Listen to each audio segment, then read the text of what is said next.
ओम ज्ञानतिमिरान्धस्य ज्ञानञ्जनशलाकया चक्षुरुन्मिलितं येन तस्मै श्रीगुरुवे नमः। श्रीचैतन्यमनोभीष्टं स्थापितं येन भूतले स्वयं रूपः कदा मह्यं ददाति स्वपदान्तिकं। वन्देऽहं श्रीगुरौ श्रीयुतापदकमलं श्रीगुरुन् वैष्णवांश्च श्रीरूपं साग्रजातं सहगणरघुनाथान्वितं तं सजीवं साद्वैतं सावधूतं परिजनसहितं कृष्णचैतन्यदेवं श्रीराधाकृष्णपादान् सहगणललिता श्रीविशाखान्वितांश्च। हे कृष्णकरुणा सिन्धु दीनबन्धु जगत्पते गोपेश गोपिका कान्त राधाकान्त नमस्तुते। तप्त काञ्चन गौरांगी राधे वृन्दावनेश्वरी वृषभानुसुते देवी प्रणमामि हरिप्रिये। वाञ्छाकल्पतरुभ्यश्च कृपासिन्धुभ्यैव च पतितानां पावनेभ्यो वैष्णवेभ्यो नमो नमः। जय श्री कृष्ण चैतन्य प्रभु नित्यानंद श्री अद्वैत गदाधर श्रीवासादि गौर भक्तवृंद। हरे कृष्णा कृष्ण कृष्णा हरे हरे, हरे राम राम राम हरे हरे। नमो विष्णुपादाय कृष्णप्रेष्ठाय भूतले श्रीमते भक्ति वेदांत स्वामिन्निति नामिने। नमस्ते सारस्वते देवे गौरवाणी प्रचारिणे निर्विशेष शून्यवादी पाश्चात्य देश तारिणे। हरे कृष्णा। भगवद गीता अध्याय 2 श्लोक संख्या 30। देही नित्यमवध्योऽयं देहे सर्वस्व भारत तस्मात् सर्वाणि भूतानि न त्वं शोचितुम् अर्हसि। हे भरतवंशी, शरीर में रहने वाले देही का कभी भी वध नहीं किया जा सकता, अतः तुम्हें किसी भी जीव के लिए शोक करने की आवश्यकता नहीं है। तो प्रभुपाद कह रहे हैं, यहाँ पर भगवान अपना उपदेश समाप्त कर रहे हैं गीता से, आत्मा से रिलेटेड, और इसके निष्कर्ष में अंत में हम फिर उसी चर्चा को कर रहे हैं कि इस देही का, यानी कि जो देह के अंदर रहता है, बॉडी के अंदर रहने वाले इस जीव का कभी भी वध नहीं किया जा सकता। इसलिए तुम जिनके लिए शोक कर रहे हो कि ये द्रोणाचार्य, ये भीष्म पितामह, ये मेरे भाई लोग मर जाएंगे, ऐसा नहीं होगा, क्योंकि वास्तव में जो उनके अंदर की लिविंग एंटिटी है वो मारी नहीं जा सकती, और बॉडी इज़ ऑलवेज डेड। तो इस प्रकार से इस पूरे प्रसंग में हमने बहुत सारी चीज़ें समझी। हमने एक तो यही समझा, पहला basic principle which is the real knowledge, कि आत्मा अलग है और शरीर अलग है। इन दोनों को अलग रूप से समझना ही वास्तविकता में ज्ञान है। जैसे कि ये समझना कि जीव अलग है और भगवान अलग है। हाँ, प्रभुपाद अक्सर कहते थे कि जब हम दूर से पहाड़ को देखते हैं तो केवल एक हरा पहाड़ दिखता है या पथरीला पहाड़ दिखता है, लेकिन जब पहाड़ में जितना आगे जाते हैं तब हमें समझ में आता है कि वहाँ पर एक घर भी है, कोई व्यक्ति चल रहे हैं, कोई गायें घूम रही है। हाँ, जितना आगे जाते हैं चीज़ें क्लियर होती हैं, स्पष्ट होती जाती हैं। वैसे दूर से किसी पेड़ में देखें तो चीज़ें, उसमें अंदर के पक्षी जैसे कि तोता दिखता नहीं है, पास से जाते हैं तो चीज़ें क्लियरिटी होती हैं। तो जब चीज़ों को हम पृथक पृथक देख पाते हैं सही परिप्रेक्ष्य में, तो समझ लीजिए वो ज्ञान है। लेकिन उन डिफरेंसेस के अंदर हम उस कॉमन चीज़ को जब हम ढूंढते हैं, वो परम ज्ञान है। तो पहला ज्ञान क्या है कि हम सब अलग अलग हैं, व्यष्टि आत्माएं, individual living entity, spirit, souls. This is the first level knowledge. Second level of knowledge, we are all connected to one, we are all part and parcel of one. नित्यो नित्यानाम चेतनश्चेतनाम एको बहुनाम यो वेदादि कामन। This understanding is next level of understanding, कि although हम अलग अलग हैं लेकिन हम उसी के अंश हैं, और उन सब के अंदर वही एक कॉमन वस्तु है, ईश्वरा सर्वभूतानां हृदयेषु अर्जुन तिष्ठति। तो जो इसको देख पाता है, यानी कि जो क्या कहते हैं उसको, अनेकता में एकता को देखता है। सो अनेकता इज़ लाइक एवरी, जो हर लिविंग एंटिटी है वो अलग अलग है, और उनमें एकता क्या है कि वो सब भगवान के अंश है। तो जो इस प्रकार से अनेकता में एकता देखता है वो वही रियल नॉलेज रखता है। लेकिन एटलीस्ट प्राइमरी नॉलेज तो हम सबको हो ही जानी चाहिए कि हम लोग शरीर से भिन्न हैं। उसके कई सारे रीज़न, लॉजिक हमने डिस्कस किए कि ये शरीर जो है वास्तव में दूसरा शरीर पैदा नहीं कर सकता है जब तक किसी कोई दिव्य इंटरवेंशन इसमें ना करी जाए। यानी कि कभी ऐसा नहीं होगा जैसे कंप्यूटर अपने आप से कंप्यूटर को पैदा कर दे। हाँ, तो life comes from a life, life से ही लाइफ आती है। और इस प्रकार से हमने देखा कि शरीर अलग है, आत्मा अलग है। आत्मा के निकल जाने पर इस शरीर को पुनर्जीवित नहीं करा जा सकता है। ये सारी थ्योरी हमने समझी। और हमने समझा कि ये आत्मा में परिवर्तन नहीं होते हैं, शरीर में बहुत सारे परिवर्तन होते हैं। आत्मा वैसे अजो नित्यो शाश्वतो यम पुराणो, प्राचीनतम है, बहुत पुराना है। कोई इसकी एज नहीं बता सकता कि इसकी एज क्या है, इतना है। हम लोग बताते हैं हमारी एज 10 साल है, हमारी एज 15 साल है, हमारी 40 है, 50 है, बट वो एज वास्तव में हमारे शरीर की, इस शरीर के अंदर वो देही कितने समय से है, ये वो एज है। न जाने कितने ऐसे शरीरों में वो रह के आ चुका है। तो ये है। तो इस प्रकार से ये अनचेंजेबल है।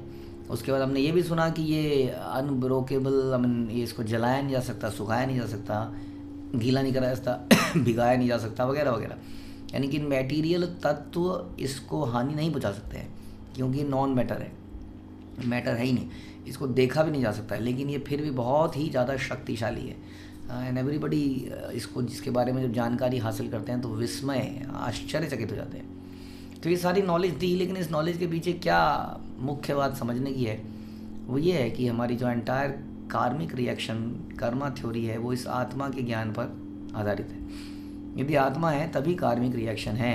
यानी कि आत्मा इस संसार में जब आया तो अपने कुछ अपना मन बुद्धि अहंकार को लेके आया, किसी नए शरीर में एंटर किया, और उसने पुराने जन्मों के जो पाप कर्म थे, जिनके रिएक्शन उसको नहीं मिले थे पिछले जन्मों में, उन रिएक्शंस को, कर्म फलों को इस जीवन में वो बिताएगा, या इससे आगे हमारे वाले जीवनों में बिताएगा।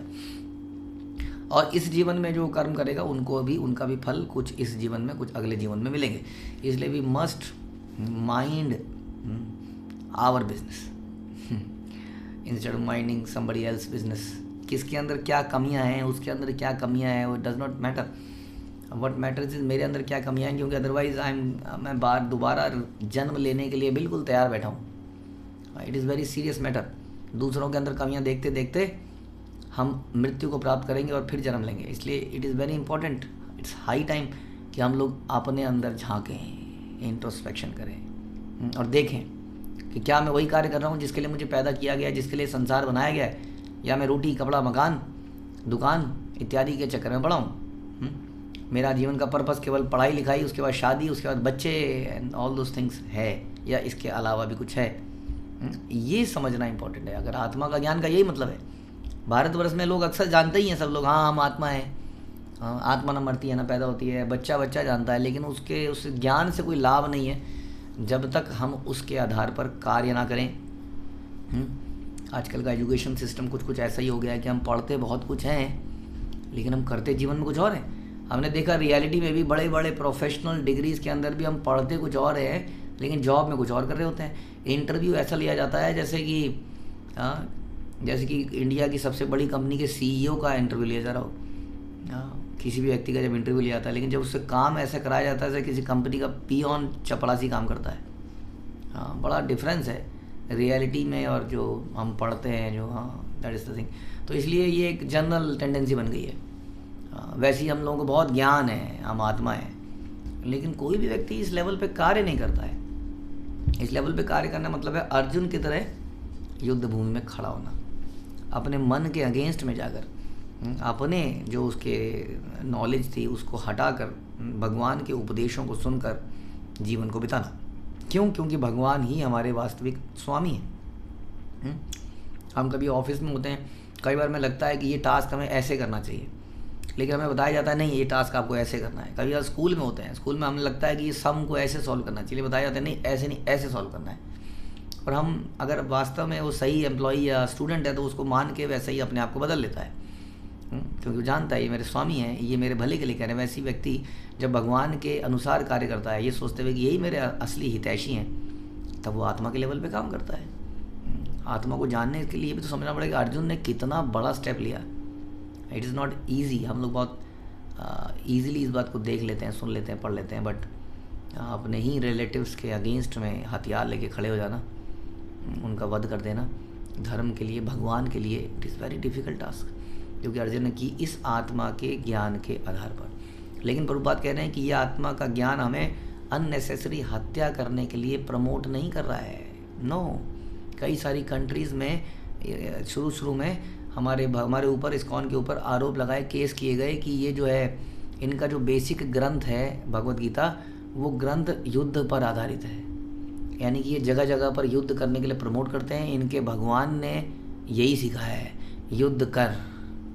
हाँ, और अर्जुन युद्ध कर, इसलिए इसको बैन कर देना चाहिए। लेकिन वास्तव में देखा जाए, आज हम देख रहे हैं कि पूरे संसार को इसने बांध दिया है। इस भगवद गीता ने, श्रील प्रभुपाद की इतने अथक प्रयासों से पूरा संसार बंध गया है। एक्चुअली में यूनाइटेड नेशंस के अंदर झगड़े हो रहे हैं, लेकिन इस्कॉन वाले अलग अलग देश जाति के लोग एक साथ मीटिंग्स कर रहे हैं। आप देखिए, कभी हमारे जो इस्कॉन की जीबीसी हैं इत्यादि जो गवर्निंग बॉडीज़ हैं, उसके अंदर हर कंट्री का, हर रंग जाति का व्यक्ति बैठा हुआ है और वो मीटिंग्स कर रहे हैं और वो किसी निष्कर्ष पर आ रहे हैं और इसको आगे बढ़ाए जा रहे हैं। सो वाई? क्योंकि भगवद गीता तोड़ता नहीं है, भगवद गीता जोड़ता है वास्तव में। जुड़ता व्यक्ति कैसे है? जुड़ता व्यक्ति खून के रिश्तों से नहीं जुड़ता है। ये तो इतिहास गवाह है कि धर्म के नाम पर नहीं, इंसान लड़ता ही है।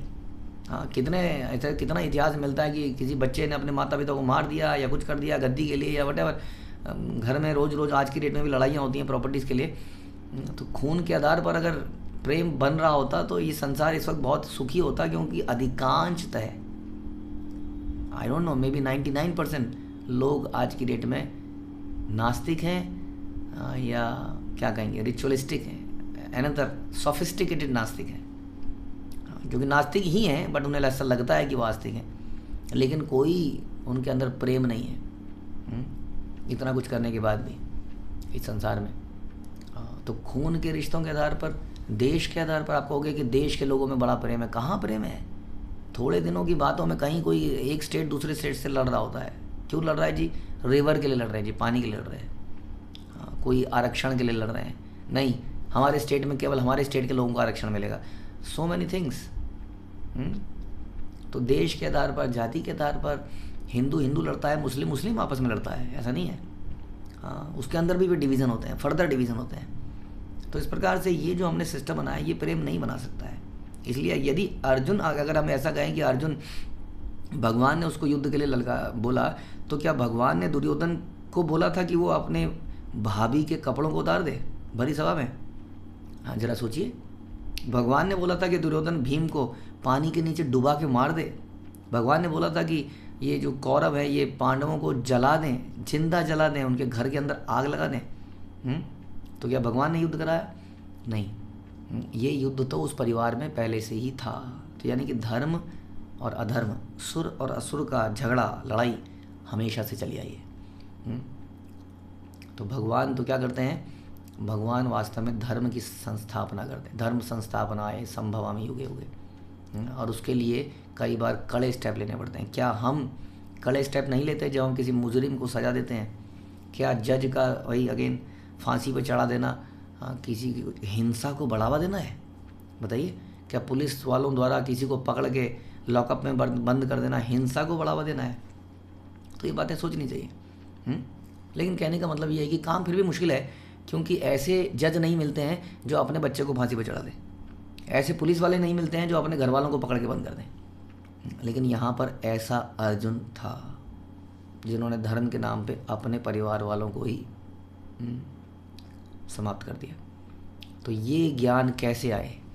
जब तक हम खून के आधार पर, जब तक हम देश के आधार पर, जब तक हम जाति के आधार पर रिश्ते बनाएंगे, तब तक संसार में परिवर्तन नहीं आएगा।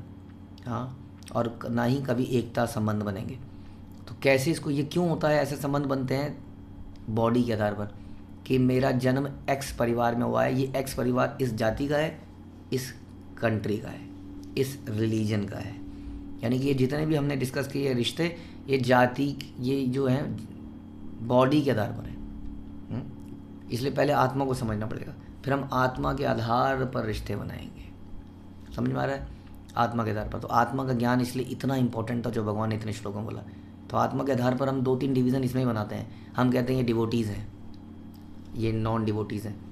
जो नॉन डिवोटीज़ हैं उनसे हम हेट नहीं करते हैं, हम उन नॉन डिवोटीज़ को जाके प्रीच करते हैं ताकि वो भी डिवोटीज़ बन सके, अपने लाइफ को सक्सेस बना सके।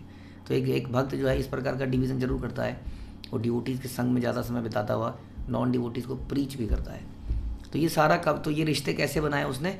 आत्मा के। Why devotee and not devotee? Devotee who is devoted to Krishna, परमात्मा, non devotee was not devoted to परमात्मा। ये रिश्ते आत्मा के आधार पर हैं। ऐसे रिश्ते भक्त के बनते हैं।